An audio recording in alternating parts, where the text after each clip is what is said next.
This is a Russian billionaire Mellstroy, the king of the biggest donations on Russian Twitch. This guy made the whole Russian streamer scene do unimaginable things. He threw crazy parties that turned into freak shows and pure chaos, and basically started an era of trash streamers in Russia. But there is more to his story than just money and alcohol. He was facing prison time for showing on his streams when he was just 16 years old. He had multiple occasions of being physically aggressive towards his guests to the point that they had to be hospitalized. And that's just tip of the iceberg. So how exactly did this guy go from Minecraft server owner to billionaire living on Bali Islands?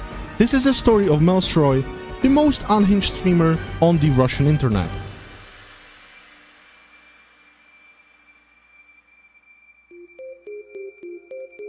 Andrei Burin, or as we know him Mellstroy, came from a very poor family. Father worked in a local factory and his mother worked as a cashier. They were so poor that Andrei had to wear his brother's clothes as he got older. He really looked up to his brother. In fact, he was the one who introduced him to the world of the internet.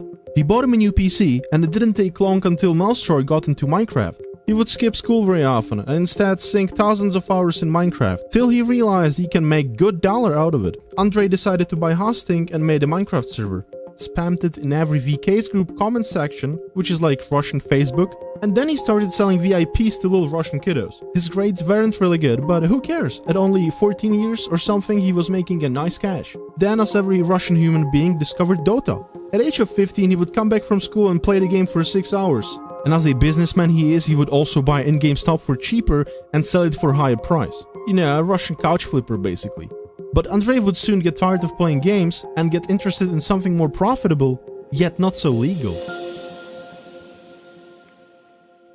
When Mellstroy turned 16, he started to stream CSGO. This is where things take a little more darker turn, however. The thing is that Mellstroy's streams were pretty popular, but not necessarily because of his Counter-Strike gameplay. He used to go to Russian Omegle, where he randomly stumbled upon girls, chatted with them for a bit, and then he casually asked if they would do something strange for a piece of change. And guess what? They really did. They stripped, they danced, all that just for a little bit of online clout. These streams were so popular that in the year of 2017 in January, around 60,000 people would come and watch him cook. He wouldn't delete his VODs right away after the stream, and that's how he got away with it for around 3 months. Well, it's cool I guess, but I don't think nudity is really allowed in YouTube. Be quiet, Timmy. It was like 2014 or something, nobody really cared. However, what YouTube did care about was that these girls were underaged. In March of 2017, music producer and YouTuber Daniel Akashin told the public about what kind of streams would Andrei do. Я в шоке. То, что сегодня вы увидите, это реально страшная хуйня. Господи! Мне кажется, что он психически нездоров. Блять, какой пиздец! This way more people found out about Andrei's activities, including the government. So when he was sitting in college, chilling, police busted in his apartment, took his PC to their station to analyze and get the proof of spreading allegations. After Mellstroy received the news, he's on the run. He would hide for 3 months in random hotel rooms while still streaming to the large audience, almost like taunting on the police. And then something that nobody expected happens. After 3 months of intense search, they just let him be. They dropped the case. Which is pretty interesting considering how usually these cases go, and let me tell you, they don't go really well in Russia. Ты как ездишь? Чё хочу? Извините. So at least to me it looks like his parents paid a fat check so Mellstroy didn't have to go to the prison. Or as Mellstroy says, judge was like, man, you know what, you're only 16 years old, you're not gonna ruin your life or anything, we chillin'. No, you can believe in whatever you want, just letting you know that there are 2 different versions of the story. After this incident, Mellstroy realized that streaming nudity won't really get him far. However, he had a different plan.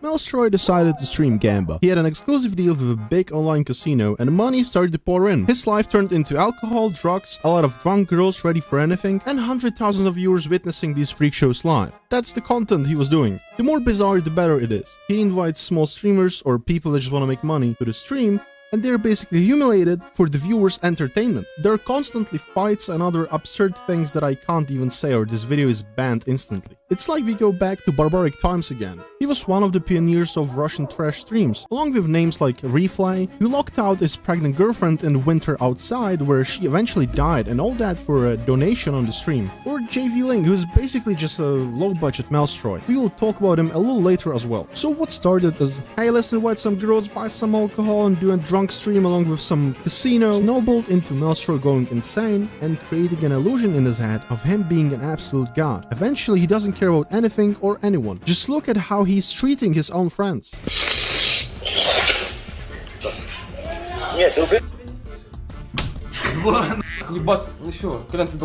Propaganda of alcohol, gambling, careless lifestyle, that's what Mellstroy streams are all about. His sponsors apart from kiddos were casinos that paid him good cash, and as money flows, Mellstroy moves to Moscow, where he meets already mentioned Vigilenko, and later he is joined by Grisha Polnaya TV, who is also a very interesting character. And after that, the whole thing goes downhill. This is what happens when you're a 21-year-old without education, a gambler, and you surround yourself with alike people who are straight up crazy in a hat. You will start going insane. Mellstroy ended up in a group of people that cares only about his money and will do anything to keep his cash cow going. He was making $1 million a month just from the casino sponsors alone. Damn, this dude must be very rich. Maybe, but not as much as you think. He's a gambler, and that's a fact. He drains thousands of dollars down per stream. He rents these super top apartments in Moscow City. That's like a drip neighborhood where all cool and rich kids hang out. He spends cash on random flashy stuff, supplies stream with the most luxury alcohol. He even pays some celebrities to come in, like this guy, Edward Bill, which is a famous Russian blogger. Mellstroy paid him around 1 million rubles to come on the stream, only for him to promote some random online casino. Mellstroy didn't like it, obviously, and after confronting Edward about it, he responded by saying that that's the only reason he came here and he wouldn't even wipe his ass with his 1 million rubles. He got kicked out just a minute later. Another great example of Mel's god complex is the stream that occurred in June of 2020. Mel rented a nice house, invited a couple of guests and some girls as well. This is Yana, just a random girl that looks pretty good, and she makes sure that everyone sees that. She flirts with Mellstroy a little bit as well. After like 30 minutes of this happening, Yana gets a call. The caller was her boyfriend, who was not very happy about what's happening on the stream. For obvious reasons. Mel basically laughs at him and calls him a cuck. Now we move to the front yard of the house where we can spot a couple of newcomers that are trying to get inside of the house and Mellstroy's bodyguard, which to be absolutely honest, did absolutely nothing. Keep in mind that behind this door is Mellstroy, who has no idea what's happening outside of the room. Yana comes out and argues with her boyfriend, but boyfriend doesn't really want to talk. So Yana gets slapped, and after that, she gets slapped again. Then guards finally escort those mofos from Mellstroy's property, and that's pretty much it. Mellstroy, with all this success around him, grew an ego of abnormal measurements and didn't treat other people right, let's be real. But after one of Russia's most famous artists, Morgenstern, declined his invitation to the stream by saying he doesn't like what's happening there and he doesn't want to be part of it, his god's complex got a little damaged. He realized that people who don't really need his money don't respect him enough, and his reaction to the people not sucking his toes like he used to got a little more impulsive. On 19/10, 2020, Mellstroy streamed as usual. He invited a bunch of people to his apartment, drank alcohol, but Mellstroy will remember this date as the day when he almost ruined his career. It all started when a new character appears on Mellstroy's stream. Meet Yelena Yefremova. Меня почему-то попросили позвать тебя.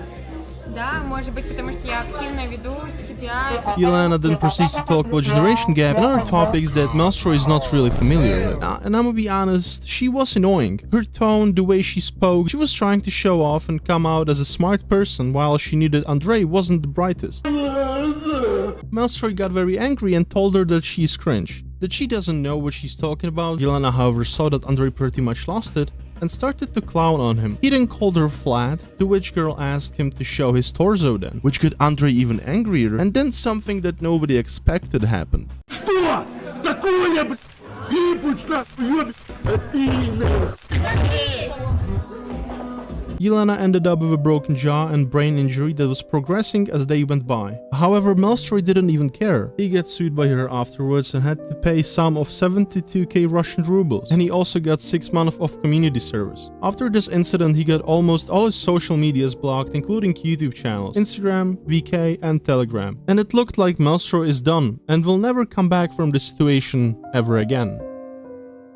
Mellstroy proceeded to spend 2 years creating new channels on YouTube, trying out new platforms and new ways how to stream again. Nothing seemed to work though, until he found Kick, where nobody seemed to have a problem with him to be there. He started to gain audience there with streams where he would give out Maybach Mercedes to biggest donators, which turned out to be 1.5 million Russian rubles and stuff like that. He then left Russia and started traveling. Andrei stayed in Dubai where he paid $10k per day for a hotel room. He also bought watches for $20 million, so you know, guys living a life. But the reason why I named this chapter Comeback is because after the incident, his numbers fell significantly, and he wasn't as popular as he used to be. However, he wanted to let the world know about him one more time, because for the attention-seeking person that he is, it's pretty hard to go for so long without any big stunts. So he publishes this video. Постричь, короче, всех стримеров нахуй на лос. And he did as he said. Well, almost. First of his victims was Hesses. He got 5 million ruble dono. Then Kasha got 1.5 million rubles. Then a little side quest he did. He donated 3 million rubles to a Russian legend streamer Papich, who said he would never play Dota again, which is kinda funny, not gonna lie. Only guy who refused to shave his head was Bratishkin. He said that he won't do it even for 40 million rubles. I mean, shit, I would do it for $2, not gonna lie. Which, funny enough, is exactly how much my Patreon costs. Link down in the description. Then apparently shaving streamers wasn't enough, so Mellstroy thought of another stunt he could pull off. Well, and for that, he probably remembered good old days, since he donated money to female streamers and asked them to strip for him. He donated 1.5 million to this lovely lady to show her fingies. Then this girl asked for 3k, which Mellstroy donated as well. He also donated to Sveta Solar, the famous Russian blogger or whatever, I don't know, and she looted 1 million rubles. However, this next girl dragged the most attention, as after Andrei sent her 1 million rubles in order to pull up her shirt and sit like that for a whole minute on the stream, he called bank and basically stole her money back. Some say these stories are fake and Mellstroy never donated anything, since the thing with calling bank sounds pretty sus even for Russia. Then some donations were misspelled and some other stuff. Overall, I think he would actually do this, but I couldn't care less really. Anyway, as for now, Andrei is chilling on Bali Islands these days and makes around $20k per gambling stream. He doesn't do trash streams anymore, he only streams with selected people who he trusts. And at the making of this video, something really interesting happened. Mellstroy announced he would be paying $200 for every TikTok of him that gets 10k likes or something. And just recently he posted something on his Telegram that is even more interesting. He posted challenges. For example, if anyone makes Mr. Beast follow him on Instagram, gets 150 million rubles. A person who climbs Mount Everest gets 50 million rubles, and yada yada. It's crazy amount of money, and I guess it worked because Mellstroy said that Mr. Beast actually followed him and even messaged him. Hey Mel, so I was told to send you this video saying hi. I'm not sure why, but hi. So are we getting Mellstroy and Mr. Beast collaboration pretty soon? Who knows?